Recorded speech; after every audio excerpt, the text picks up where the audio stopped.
Welcome back to a walk in the park. We're continuing our journey through Tokyo DisneySea, and we're now entering Lost River Delta.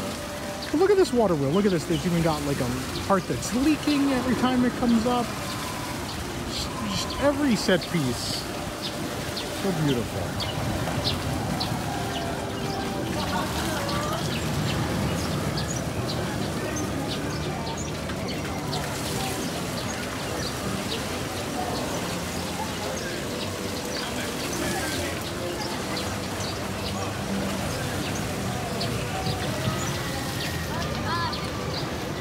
So we left off last time. I was mentioning that they didn't let you take photos or video on Jasmine's flying carpets. You might be wondering, well, in Florida they let you do that.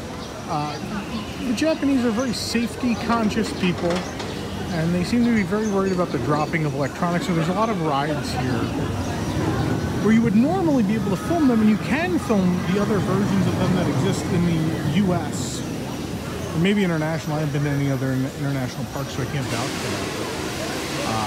There's a lot of rides like that where they won't let you take out your camera or phone or whatever it might be. This is Raging Spirits. Raging Spirits is a semi-clone of the Indiana Jones and the Temple of Peril roller coaster that was built at Disneyland Paris. So they built another one of these. This was the first edition of the park a couple years after it opened here, because they needed more capacity, needed something quick. That being said, theming-wise, I mean, it's pretty nice looking.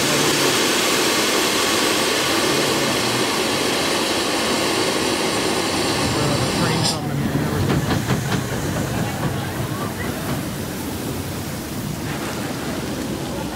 So yeah, even though this is a clone and an off-the-shelf ride that they added after for capacity, it's really beautiful. It's not particularly fun, but it's really beautiful.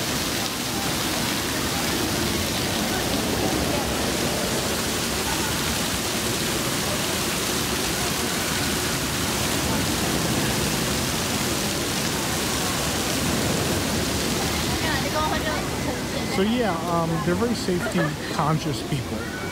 So there are a lot of rides where you could film the other identical versions that exist of them in other places, but here you cannot. There's no written rule in many places. The Flying Carpets is actually one of the few rides that says there's no photography. A lot of them it's unwritten, and then the cast member will yell at you about it. That's happened to me a couple times because I don't know, and if it's not listed, I mean, how are you supposed to know? But they're always very mindful. And then of course there was the Small World video, which I was yelled at that I was not supposed to film, even though no cast member ever said to me, do not film, and I had the phone out filming in front of them. So a lot of rules here, none of them written down. They seem to change day to day. A little bit of culture shock, but you get used to it. In the 2 weeks I've been here, I've gotten pretty used to it.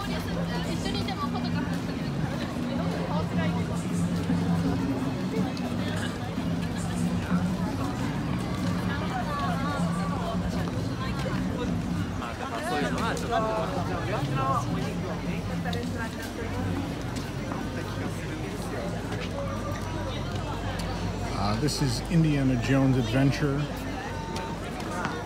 Temple of the Crystal Skull, I believe that's the name.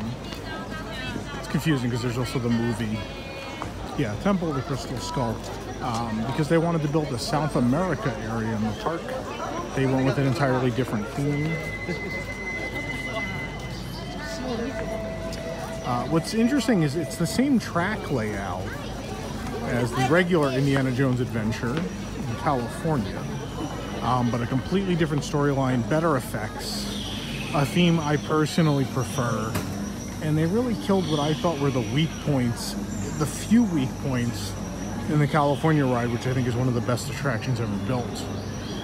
So I think without question, they've actually built the superior version of the Indiana Jones Adventure here.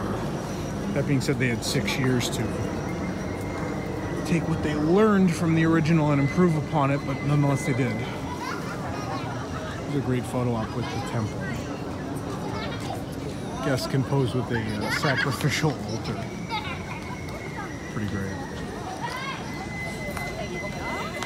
Yeah, and that seems to be the reoccurring theme, is things are done better here and maintenance is better. So I think it has led to several cloned attractions here being better than their original counterparts.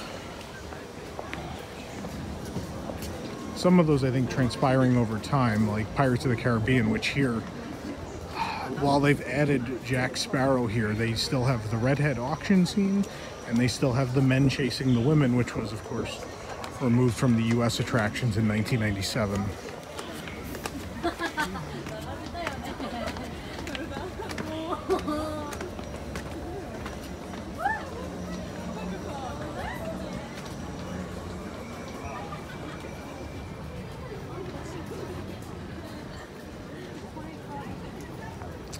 So over here is a dead end. What's significant about this dead end is it actually had something announced for it that still hasn't been built. And the Oriental Land Company has since said they're not moving forward with yet. That's a Frozen themed land, so a new port for Tokyo DisneySea right behind. It's hard to see there, but we're sort of on the edge of Port Discovery and Lost River Delta. And then this would be Arendelle from Frozen, although, you know, the rumor is that's not happening at all, and they're going to go with something else, and maybe it's Pandora, maybe it's something else, who knows. Pandora would actually be a good transition point here. It isn't terribly far off from what's going on down here. Well, while we're in Lost River Delta, of course, here is the C-3PO airplane, which is from the Indiana Jones film series, and we can assume that's how Indiana Jones found his way to Lost River Delta. I think there's another cool little detail we can look at here, if it hasn't been removed. Let's see if it's here. I don't know if I see it. Supposedly there's footprints here. I'm not seeing them.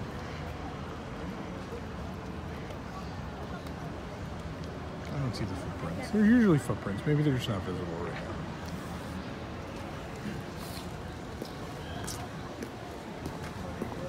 But yeah, so the interesting thing is Raging Spirits was added later, even though it's a clone of a ride with the Indiana Jones name that was built in Paris. They chose not to have the Indiana Jones theme. Maybe they thought it was overkill. Maybe they thought they had enough Indiana Jones stuff already with the one ride, even though it's in the same land. I don't know. But yeah, Raging Spirits is kind of skippable. The Indiana Jones Adventure, obviously not, because I think it is the best version of that exists. Here comes the, we're gonna stop again, because here comes the Tokyo DisneySea Transit Steamer. Park is DisneySea, so a train around the whole park didn't make a ton of sense. Plus, they can't do that here anyway, for legal reasons here. So they have this boat system that travels around the park. And one of the stops is right here in Lost River Delta.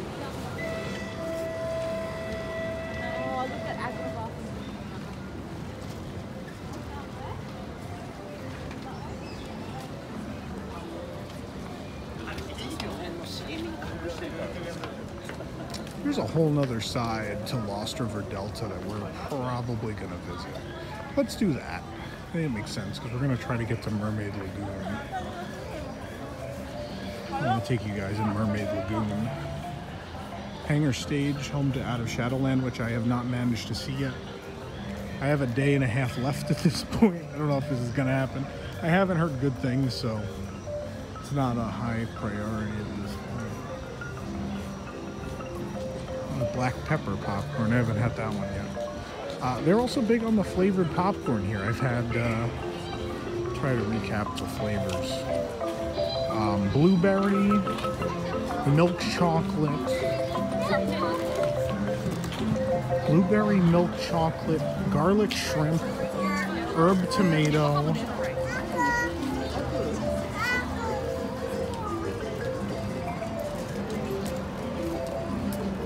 can't even think of the other one. Herb tomato, garlic shrimp, black pepper, caramel, salt. They have regular butter. They have caramel. There's a lot of them. And we'll have some sort of article about all the popcorn up anyway. So right now there's a cocoa overlay of this Mexican restaurant. But even cooler for Easter.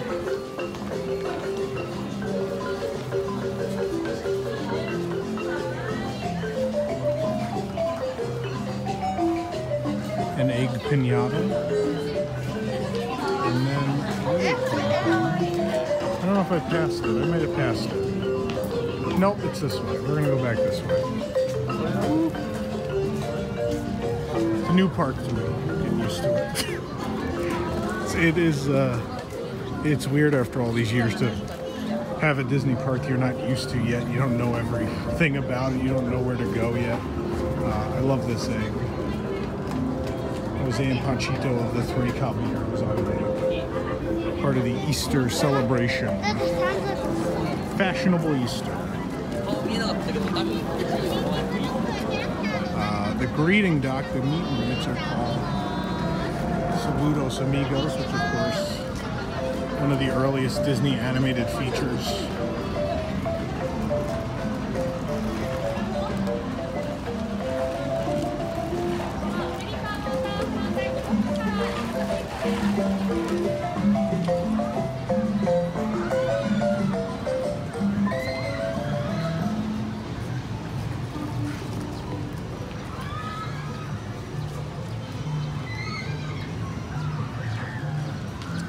The other big difference you'll notice here is people embrace the parks more, I guess you could say. Everybody's wearing, they're not wearing a Disney shirt, they're wearing some sort of head accessory or carrying large plush with them or something of the sort. I don't know what's going on over here. Oh, there's a custodial cast member drawing, I believe. I think that's what's happening.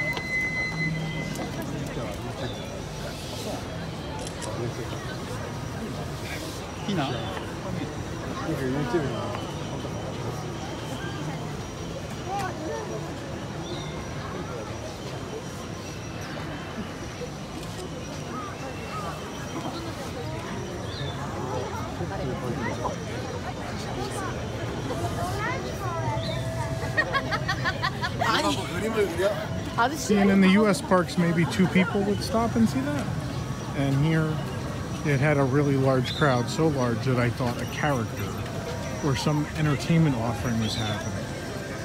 The crowd here, I think, just so much more appreciative of everything, all the magic, quote-unquote magic that happens and that cast members create. And I think it overall makes the cast members work harder and care more. And it's sort of this circle. That the positivity of the cast and the positivity of the guests all feed into each other, which I think is a problem, a thing we don't have going on in the U.S. parks, which is part of the problem, where we've lost maybe a little bit of that sparkle in recent years. I'll tell you what, this seems like a good place to end, and next time we come back, we'll visit Mermaid Lagoon on a walk in the park.